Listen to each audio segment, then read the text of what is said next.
game number 1 of our best of 3 semi-final for qualifier 3 of the Eggs Cup.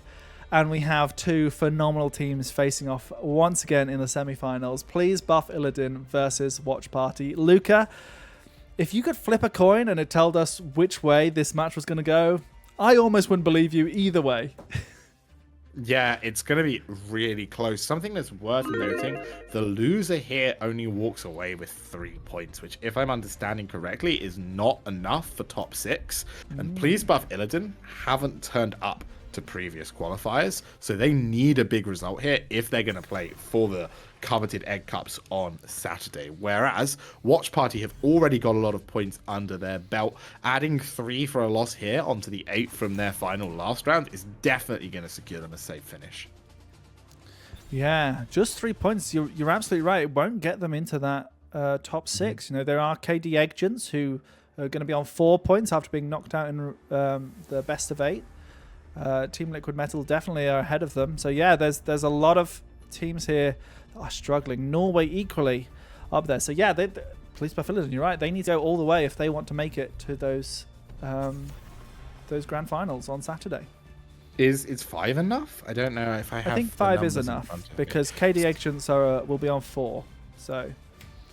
Oh, so this is because KD Agents didn't make it through Liquid Metal, did they? So they only picked up 1 here. I don't think they can add to their total. We're doing some maths when we should be looking at this draft. Whitemane and Lucio are bans that let you know that the healer of your opponent is a pain in your side. And I think this really suits our Watchparty. They're very aggressive. They do not want these high value, high save healers to let their kills not happen. Yeah, Junkrat, a hero that has been banned out a lot to sort of stop a few shenanigans, now being picked up. And we saw Watchparty last week do a phenomenal bit of work. It can be so disruptive. Equally, you know, get that burst late game and shut down a lot of any aggressive comps that come in. And we talked about it earlier. Mopsio very much has been an aggressive tank in the past. I'm talking about 8 years ago now, it feels like. But we are going to have a Johanna come out, which is the sensible choice against Junkrat, having that unstoppable, of course, with the Iron Skin. Once an aggressive tank, always an aggressive tank, though transparent. And yes, Blaze coming out as well as Johanna, the Iron Skin, the Bunker should both be incredibly impactful. Yeah, so another 2 picks here for Watchparty. They're going for the Brightwing and a Nubarak. Interesting pickup here, of course. A Nubarak, you talked about earlier, able to pick up those objectives, but can be quite vulnerable to a Blessed Shield from Johanna at times. Yeah, definitely can be vulnerable, but it's high risk, high reward. You can see this style already. They're not looking to hang around for long moments. They're going to try and get in there, get big damage, big picks, and get back out. And with the Brightwing secured early, picks like the Genji, picks like the Sylvanas, picks like the Tracer that really fit the style of Renella and Bishops are still on the table. It's going to be a ban on the Tracer. That's not something they want to let through, though, Trans. No, I know. It is certainly going to be an absolute pest, those high impact heroes. Genji is still very much available for these teams. And, you know, sometimes, often, with sort of the average teams, the above average teams, either the normal teams, I'd say Genji, yeah, it doesn't quite fit the composition. They need some macro level opponent. But, you know, Genji will slot into any composition with these teams just because of how high impact it can be. Anduin Kel'Thas now being picked up, though, and the red team have the opportunity to take whatever they like.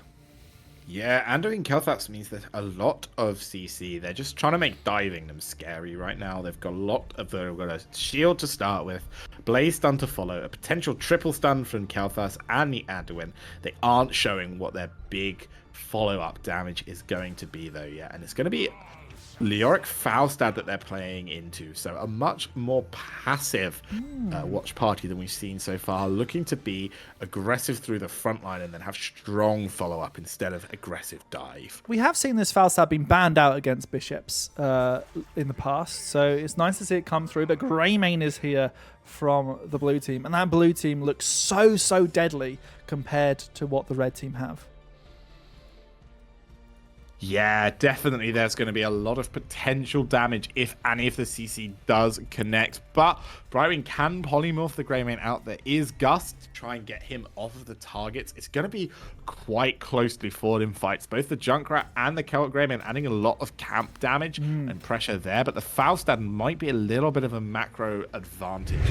Of course, it's not the semi-final of it all, Luca. This is the qualifier number 3 semi-final here with Please Buff Illidan in the blue. They have got Arian 70 on that Greymane, Gamer Boy on Anduin, Cesabos on the Blaze, Mopsio on Johanna, and Alvarez on Kel'Thas. And our red team, it is Watchparty. They are hoping to secure top 2 qualification here and maybe remove a potentially large threat in Please Buff Arthurs from playing against them at all in that final. It is Renella on the Leoric, Daranushka on the Brightwing, Lapaka on the Junkrat, Bishops on Anubarak, and Morena on the Falstad? We believe so. As I mean, I was talking about Bishop's Falstad, but they do really like to mix it up. And I love this for Watchparty. They've come in, they want to have a good fun time in a tournament, and here they are having an absolute blast. So blue team putting a lot of aggression in, but not without being bruised. Meanwhile, in the bot lane, Falstad was able to take away a complete tower with the help of Anubarak.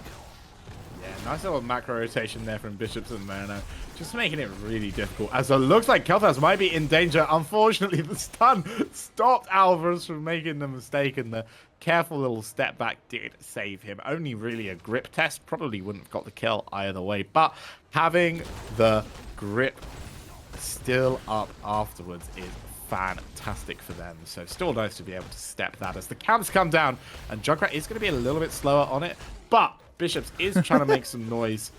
I think that might be a little bit greedy. Yeah, I mean, they're going to have Burrow Charge to get away. They no matter what they're getting out, but it's just slowing the rotations now.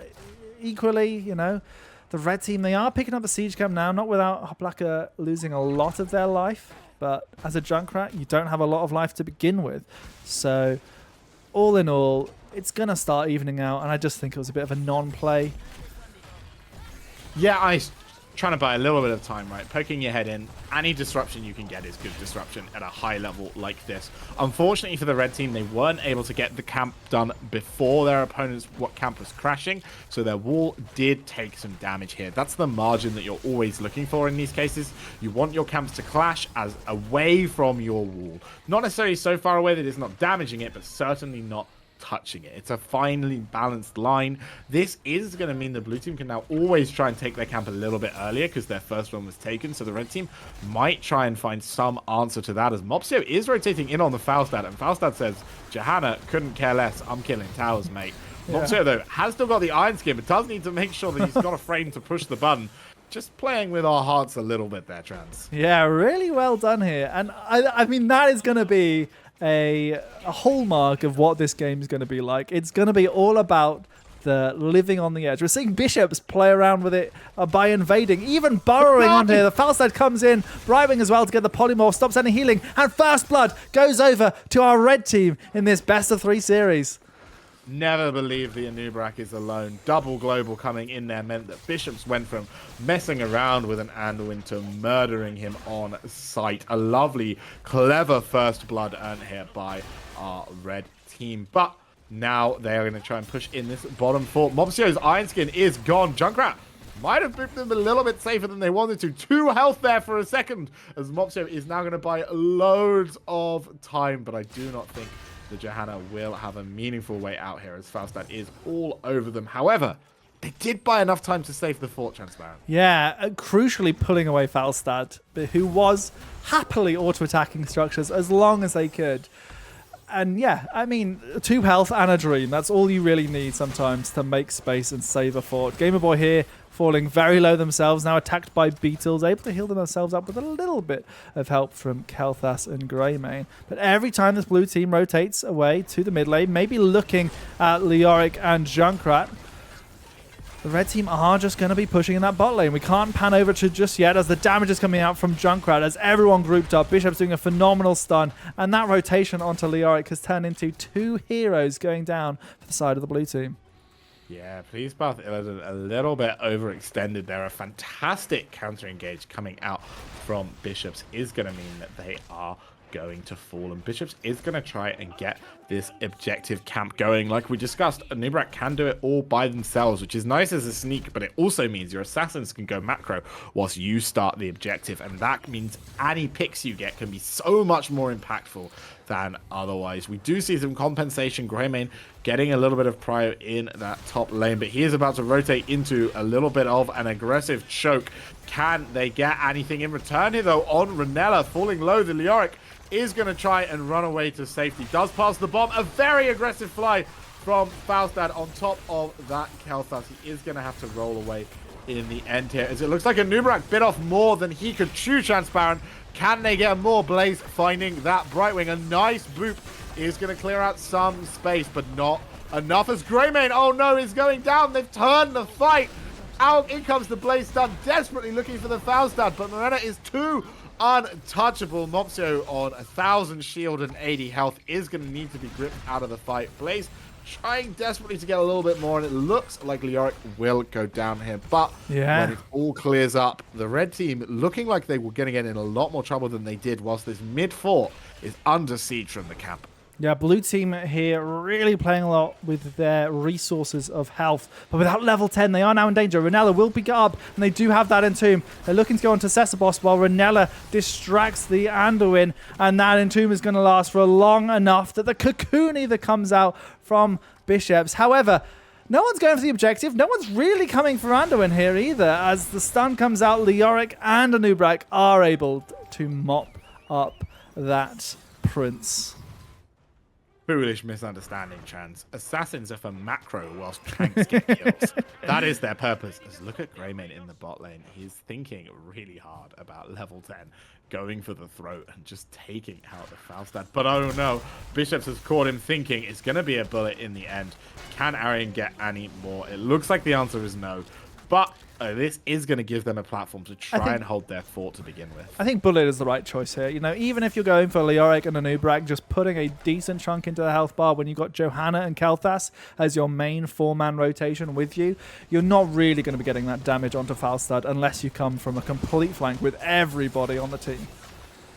The thing I like to remember about Bullet is even if you're doing less damage with Bullet, that means by definition your opponent has less health to begin with. And so unless you're bulleting a Phoenix, which is a very sad state of affairs, you're pretty much always going to get the same value or you're always going to get some good value from it. But when they are high health, that damage at the start can be so good and so difficult for the opposing healer to replace. So right now the red team are still on that macro push as we have Cesarboss clearing out that top lane. Bishops now trying to find something, getting a big stun here from the Anubrak, but out comes that Blessed Shield, the Curse Bullet, and that is the burst we're talking about. Even if it's on the Anubrak, the follow-up that they're able to do takes down the Beetle. Yeah, Bishop's overstepping there a little bit. So much potential CC. Brightwing, I think, didn't quite get in for the blink cleanse in time, hoping probably to blink cleanse and then blink once and Anubrak could eat back out again. But nice blow up nonetheless. I think just a little bit of a disjoint. And Bishop's looking for the picks whilst the assassins were ready to get back into their macro cycle, and the distance between them was just too much for there to be meaningful play.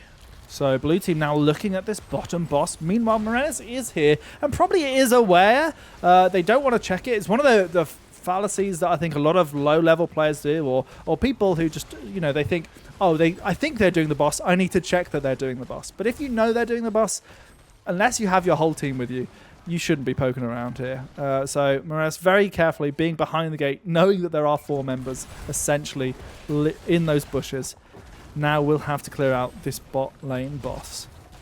Yeah, Morenas just respecting the threat of the enemy team stepping in, but the red team basically saying, okay, your boss is going to get my bottom fort, we're going to get the rest of your forts. A large bit of damage going into Leo, though. Renella did fall for them to take that fort. Fortunately, Izza Leoric will be back soon. Lapaka just making sure that he can run away safely, hanging out on that Junkrat trappers. Should be all okay. Bishops is a little bit deep, but a nice stun should get him out. Shield comes down. The Brightwing cleanse before the light bomb means that will be a death on the Anubrak. I thought they were going to get out there. They had a great beetle that came out just in the nick of time. I think it was an auto beetle as well to block the initial shock from the Blessed Shield, that initial stun even. But yeah, everyone, of course, following up here from the blue team just meant that they could make beetle soup for a quick evening snack. Yeah, nice little crunch to that, as that was a fantastic pickoff. We do, though, see, even with that pickoff, the blue team are struggling to get much in terms of macro into the double global, into the Falstad Junkrat. Falstad's actually starting this top boss. It is an AA build, so it will do a lot of damage. Darrenishka, of course, needed to help, but because of the double global, if it looks sketchy, if something else good comes up on the map, they can instantly leave and try and find that instead. Leo is helping them out now a little bit, as that will be a boss almost for free here, as it looks like Bishops might be able to deny this cap. Does need to be careful. Mopsio has shield available, and if Bishops does step up into the wrong place, gets a little bit too close, he could find himself in a lot of trouble. Lapaka is able to try and clean out this shrine cap, though, for a very long time, as Bishops is getting pushed out of the space, but pushed out of the space is not capping the objective, and the boss is marching in the top lane, Trans. It's going to have to be a big communication between Bishops and the Brightwing, making sure that someone comes down ASAP. And actually, we see the Burrow Charge coming out from Bishops. It's going to be the best shield right on them, but because Greymane split onto the other side of the fight, Bishops is going to live. Danushka, however, might not be so fortunate. The Riptide doesn't make it over the wall, unfortunately, not quite jumping in the correct spot on this part of the map geometry. Haplaka able to dodge out on Alvis's combo, and the fact that they just lost Leo there is a great advantage for the red team, because Falstad has been pushing in and is trying to get that top keep. The macro pressure is just becoming more and more here for the Reds. Yeah, top keep will go down. Falstad, oh, not quite caught by Blaze there. Well, his Fly could have been very scary, as now we're going to try and play for Mobster, but Ironskin was still available. Still haven't started capping that objective yet, Trans, but they've got the space to do so, and they've cleared up all of the answers, as they are now 5 like their opponents. Gonna see how much percentage they stay for here. I don't think they'll stay very long, as Bishops is just trying to deny that rotation for as long as possible. Blaze, though, is going to make it difficult to rotate out. Bishops having to E over the wall. 25 seconds? They're not even worried about the extra 5 seconds. They want to step up to get the cap on themselves, Trans. Yeah, I mean, they should do. They have a great amount of zoning pressure, especially when they still have this Blessed Shield up. They're not going to commit it for a Leoric. They're just going to shred through that health bar. Brightwing doesn't want to commit too much. They have to use the well, and now the blue team are in control around this objective. Still, red team, they know they have the macro pressure. They know they have the minions building up on every single wave, but out comes that Blessed Shield. Out comes the light bomb. Falstad goes down before there's even a whiff of a gust coming in. Runella equally goes down, and the blue team are marching forward. The Mopsio gets the slows. They're not able to quite get onto Bishops, but they are happy to take 2 more kills here, making it a 9 kills to 7 game. Yeah, one of the last fights in the game for the blue team if they didn't go well for them, but they are making work here. Johanna getting Bishops in, but Greymane can't quite finish them off. Darrenushka, though, will just go down to the auto attacks of the Wolf Boy. Greymane putting out so much damage. He's got Wizened Duelist on level 7 transparent, and he has 27 stacks on that. His damage is high. Yeah, so much action has been happening in this game, Luca, that we've not been able to talk about Wizened Duelist, which I like to call Wizzy Duelist. It's Wizzy. It's cool, and you do get stacks, and it makes you look cool. There's Ranella here, a little bit of trouble in the spot lane. Blue team finally getting their own objective here, and they can try and push it out, but still so much macro pressure. It looks like they might just be looking for this bottom keep. It does make you look cool, but beyond that, Trans, it also makes your burst damage even higher than normal. Unfortunately for the blue team, though, Blaze has been picked off in that mid lane, and this is now a very scary situation. They are going to be trapped in a 4v5, but Leo goes too early, Ranella, and now they are 4v4. A minor mistake costing the advantage that the Watch Party had found themselves. The gust is going to be huge. Alvarez getting knocked all over the place, but Falstad is in so much trouble. A huge cocoon means Greymane wasn't there to begin with, but popped out. He will be able to get the kill, and it looks like Please Buff Illidan are turning it around. Lapaka with not quite enough damage on the Kalthas, and I think the core is going to start falling here, Trans. Yeah, completed Wizened Duelist stacks as well. This is nothing to shrug about. We knew that them focusing this bottom keep was them also focusing a potential endgame strategy, putting on the kills. There's a lot of armor on here, but with Leoric going down 27 seconds until Falstad comes back, this core is going down slowly, but it is going down surely. And Please Buff Illidan will be one more game away from making it to those grand finals on Saturday night. GG, well played. GG, Trans. Yeah, superb ending here, and honestly, almost textbook in sort of terms of where to focus. And I think that's one of the great things that you can have when looking at teams like this, when you can looking at casts of high-level players, is having that decision-making of what is the way we win this game, what is the way we push this to that next step of getting in to those grand final events. Yeah, I don't think anything they do could knock them into the top 2. It's very much Watchparty and Cat Green who are left with a meaningful way of playing for that spot. Franco's Egg Apostles might also get through, although I think Watchparty and Cat Green finishing explicitly with Cat Green first and Watchparty... Oh no, that's still not enough. So I think Franco's Egg Apostles are now safe in the top 2, even with a lower finish today.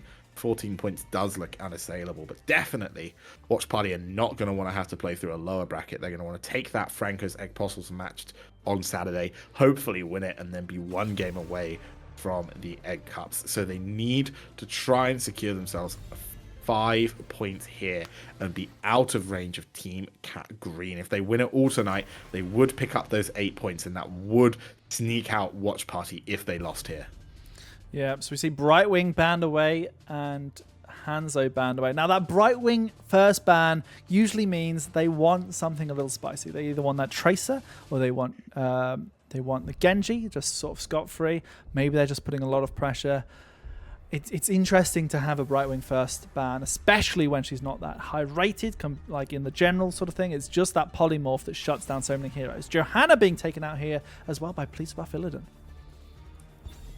Do you think the way that we saw the Brightwing played last game by Watchparty, we saw that although it does control some of the engage, more importantly, it also allowed them to try and turn the narrative of small scuffles. And I think that's something on Garden that is very impactful. I think in lower levels, team fights tend to come down much more to 5v5s as teams don't feel as comfortable looking for and taking the smaller fights. But Brightwing is such a huge factor when you have a lot of those small fights. So trying to take her out might be a sign of what they're looking to play. But with Sylvanas on the table, she's so strong, she's so adaptable. I'm not surprised she is the first pick up here for Arian. Yeah, it just enables them to play that macro. You know, we see both of these teams do similar things. As soon as they have a Sylvanas, they try and get those towers here and there. They try and get the fort, especially on this map. Such a big map. If you're in the top lane of this map and things are happening on the bot lane, it's such a huge commitment to rotate all the way down. But a hero who can rotate very quickly, of course, would be Dahaka. Picked up here by Renella and the Rhaegar from Daranushka. Absolutely love Rhaegar on Garden of Terror alongside that Dahaka. Rhaegar's really good at camp clearing. It lets you do some slightly less macro intensive things in your format and get away with it. Things like the Tracer, things like the Genji can now come out for them a little bit more freely. But he's also got a cleanse and a big hit. Oh, I mean, Rhaegar literally does it all, Trans. Yeah, Garrosh and Anduin now coming out. We've seen many good Garrosh plays in this Eggs Cup qualifiers. But walking in, getting a lot of value. It might be something that Watchparty are watching out for themselves. Anduin, of course, equally that sort of safety pick. But yeah, it's going to be a tank ban from Please Buff Illidan, and I'm assuming Watchparty might ban an offlaner, that they don't want to be having pressure that top lane while camps are pushing in and while Dahaka rotates down. It's going to be actually be the Zarya ban. I like the Zarya ban. I think that this would be a very difficult 4-man to dislodge. I also wonder if maybe a Genji should be something they fear with the Anduin picked up early. Garrosh might not be the greatest engage tank, but a light bomb engage off of a Genji is definitely going to get Garrosh in range of most things, especially now the Junkrat peel is not an option. So we might see that get pivoted into if it's not picked up already. But with Tracer being banned earlier in the series, we could also consider that coming out. Maybe that's why they haven't banned the Genji. Maybe they say either of those picks are damaging, so we're going to try and pick peel and remove the more push-heavy, long fight-heavy Zarya. Yeah, of course, Zarya has got that good shield that stops that last little bit of damage that Genji might want to go through. So we do have that picked up here by Bishops, along with the Muradin of Morenas. So we've seen that aggressive play in the past. Definitely something they were considering when they banned out that Brightwing, banned out the hammer. Still, though, Tracer is available if they want to go for the Tracer. Did he last pick Hogger? Genji. I mean, last pick Hogger. There's still Hogger. There's still last pick Blaze. Sonya if they really want to go sort of more Div 2 style, but it's going to be a Blaze. It's going to be a Thrall. Hey! Lucas Right. predicting on blue. Let's put my points in now. Okay, that might be one too many zeros. Yeah, of course. Predictions are available for all of those who do want to predict. This is unfortunately the one time I can't predict my points. This is my channel. I can't predict, but I want to see you guys predict. Our last pick here for Huplaka against Sylvanas and Thrall. Malthael might be a very interesting call. It's going to be Zagara. So, I like Zagara too. So, I mean, this is the thing, right? Police by Illidan, their macro is basically on the Blaze and the Sylvanas. On the other side of things, we are on the Dehaka reliable and onto Zagara. So it's very much one DPS, one offlaner here for macro for both teams. And it's all going to be about if Genji can pop off onto that Thrall, who, of course, has a little bit more extra sustain than your average squishy ranged assassin. Game number 2 here in our best of 3 series for our semi-finals of the Eggs Cup Qualifier 3. And in blue we have Please Buff Illidan. They need to win this to get to the finals day on Saturday the 30th of November, as we have Arian70 on Sylvanas, Gamer Boy on that Anduin. We have Cesabos on Blaze, Alvarez on Thrall, and Mopsio on Garrosh. Ladies and gentlemen, get your engines started in the red team. Runella is on that race car to Haka. We're going to have Daranushka playing Rhaegar. Moreno on that Muradin. Hopaka on Zagara. And Bishops is going to be the member of Watch Party trusted with Genji this time. Yeah, and already we have sort of team split. Runella zoning away Arian up in the top, as we do have plenty of activity around everywhere, as Morenas actually is trying their best to just duel Mopsio, but I think it's Morenas who's in a little bit of trouble, as Mopsio does a great interrupt on them, stopping them from rotating and soaking the mid lane. Yeah, lots of fight going on in the top side as well. Still fell a little bit low to the Genji rotation, but did force out a grip. As it all comes down, though, Muradin is going to be first blood in this game. Runella, though, digging in with the lick on Thrall. Unfortunately, can't quite scam themselves to the other side, and the essence is still low. Oh, no. Runella going down as well. A dream start for our blue team. Please Buff Illidan are only one map win away from the final, and booking themselves a place in that knockout bracket on Saturday. Luca, I mean, what a start here for the Blues. I think it's that fact that Zagara, she does damage, but just not enough early game. She really needs that percentage damage to be able to do any sort of impact into some of the heroes that the blue team has. So yeah, that on top of the fact that Garrosh's armor early, when paired with that Anduin healing, which is still a heal only every 6 seconds, so you do get the health back quite fast, can make it really difficult to get picks. But look at the red team. They are rotating, but they are rotating to the wrong camp. Bishop's very hopeful to find someone here. Is going to show on the Blaze. I'm not sure I like that choice. That gave a lot of information away. All 3 of the red team went missing there, and now they should know where they were, but maybe they didn't, as Alvarez is going to get caught out. Muradin will be able to connect the stun. The body blocks from Renner here are insane, but they're just about enough for Bishops to get that kill there with the last hit on the E. Meanwhile, though, the bottom lane is getting shoved. The dig comes in. They are 3v4. Can the Gamer Boy get licked here? The Anduin is in danger. Has to run back to the camp. I do not think Anduin will make it out, but Lapaka is going to fall. Fantastic play here from the red team, or blue team rather, making sure they trade 1-for-1, but Mobso might be the second one in that 1-for-1 trade. Oh no. 2-for-1 in the end going over, but not without macro compensation. Look at Sisyphos in that top lane. He's getting so much tower damage. Yeah, Luca, just to go back to something you said 2 minutes ago, of course, Genji did show, interrupting that Blaze rotation. And I think it's fine for Genji to show, because Genji can always be anywhere, right? That's always what's nice. But red team, they've used these kills. They're claiming that first seed. And Dahaka has had to waddle all the way top lane. Losing a couple of towers for the first seed. It's not the highest level of play, but they are looking at another thrall kill here at the bottom, as Bishops doesn't manage to connect that swift strike. Oh, Alvarez there, not going to get caught out. Very nicely done by him to arc his movement. As soon as you get behind the towers, you still show vision for a little bit because of the recent damage. And so you want to try and make it look like you're going to go somewhere you're not. In the end, prediction from Bishops wasn't right.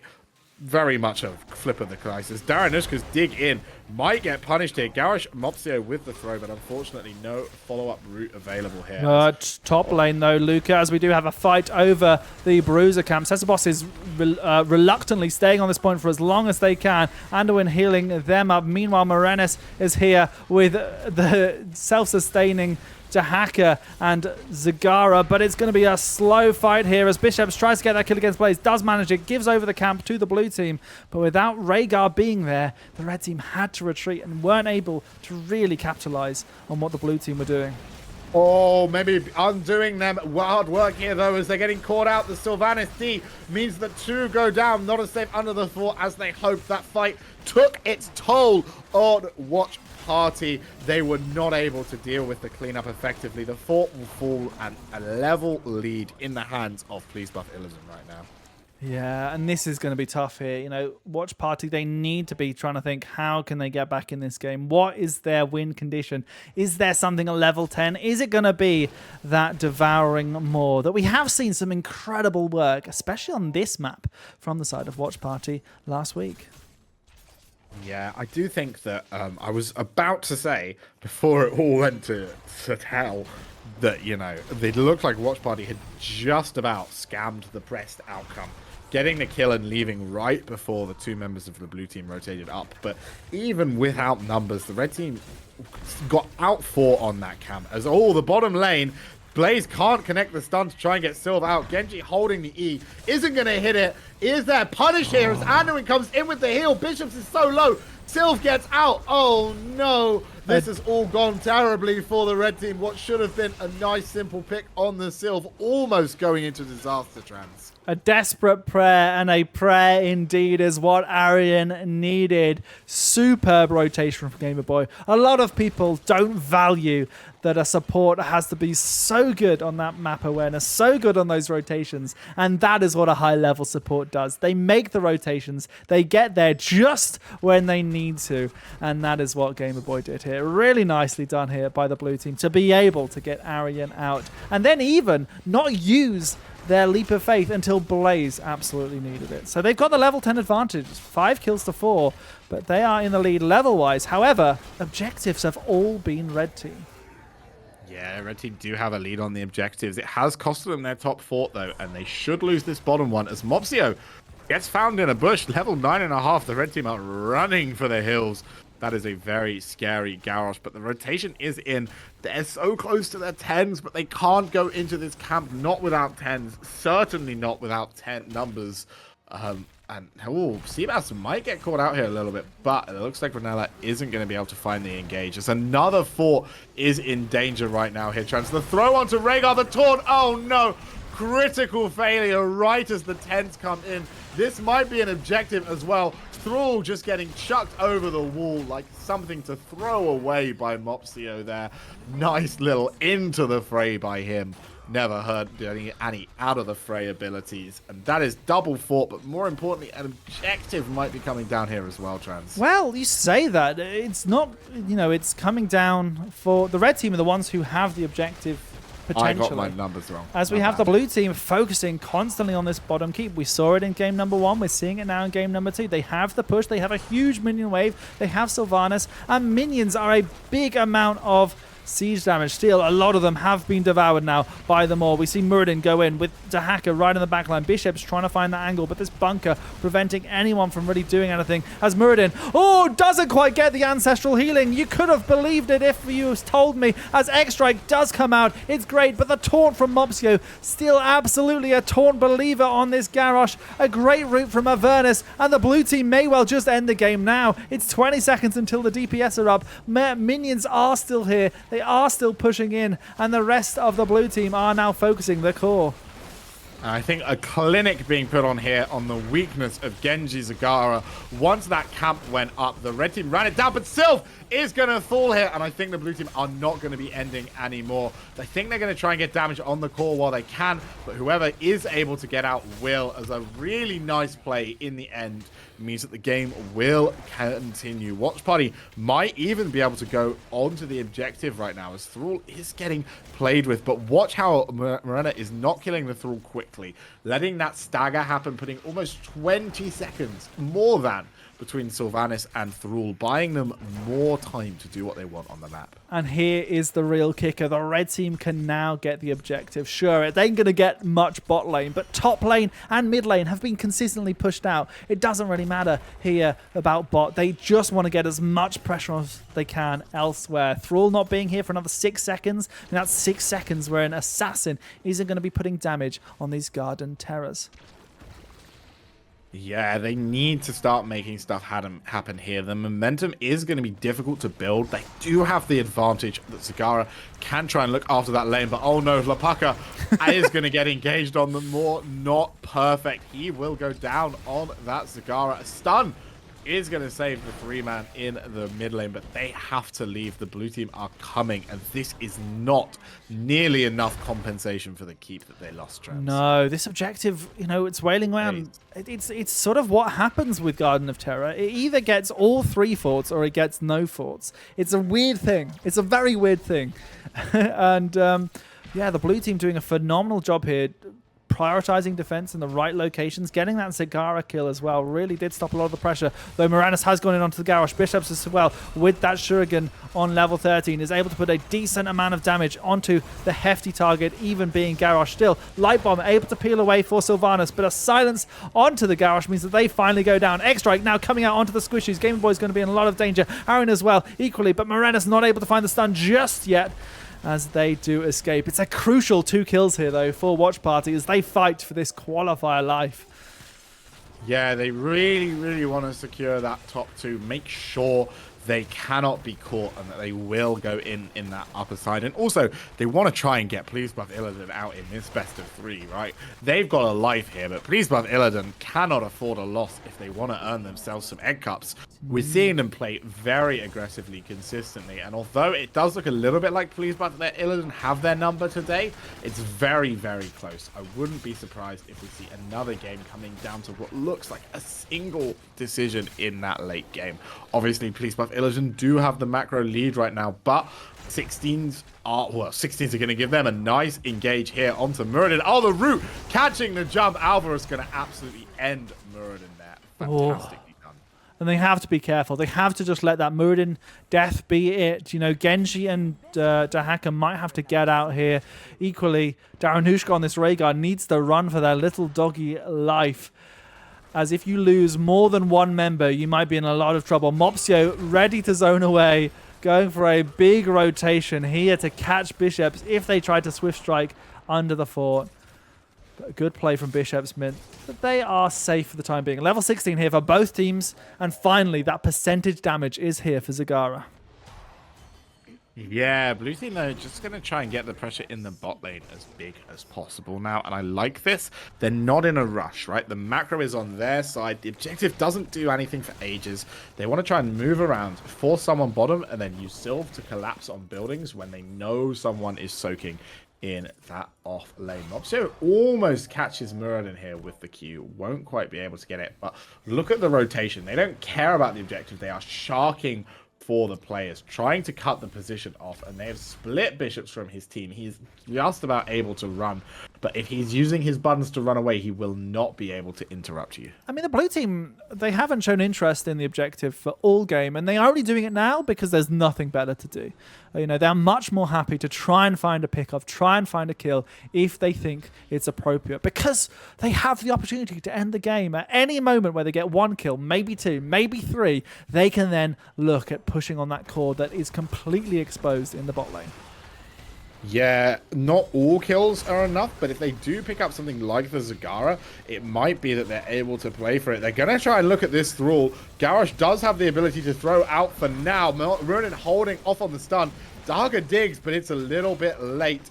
Muradin jumping. Mopso is going to catch him. Blaze might be in trouble, but it looks like Muradin is in the most danger in this fight. Thrown into the building and taken down. A beautiful execution, and I think the writing is on the wall here, Trans. If the red team don't get out here, the game will end, and down goes Dahaka. Bishop's trying to find some counter damage, but Mobso is on a tear. He says, Daranushka, I am coming for you. And with 3 kills and 80% on the core already, I do not think the red team have anything left in this game. Klapaka will fall as well, Trans, and that is going to be our first finalist of this 3rd qualifier. Probably our 2nd, actually, thinking about how it ran. We're going to see Please Buff Illidan showing up and once again showing the finalists from the previous day that there is a new king in town. Yeah, here the last attempts from Bishops, but yeah, so much work here done by the blue team. Really good comboing their heroics. Earthquake zoning out that Rhaegar, stopping any Ancestral from coming through, and now getting on the core here. GG, well played. Please Buff Illidan take game number 2 and this semi-final. Yeah. Fantastically played by Team. Yeah, they're going to be picking up this win here. We'll be awarding those points, of course. Plenty of predictions this time round. Please Buff Illidan will be going well, they will have enough points now to make it to those grand finals, and I might have to do a 6th place coin flip tie, I realize. We'll see how that goes down. But yeah, here's the stats for everybody. Really good work here, of course, by both Genji and Sylvanas to top out those damage charts. But Anduin, Gamer Boy, doing a phenomenal job on the healer. Definitely can't count them out here for the work that they did.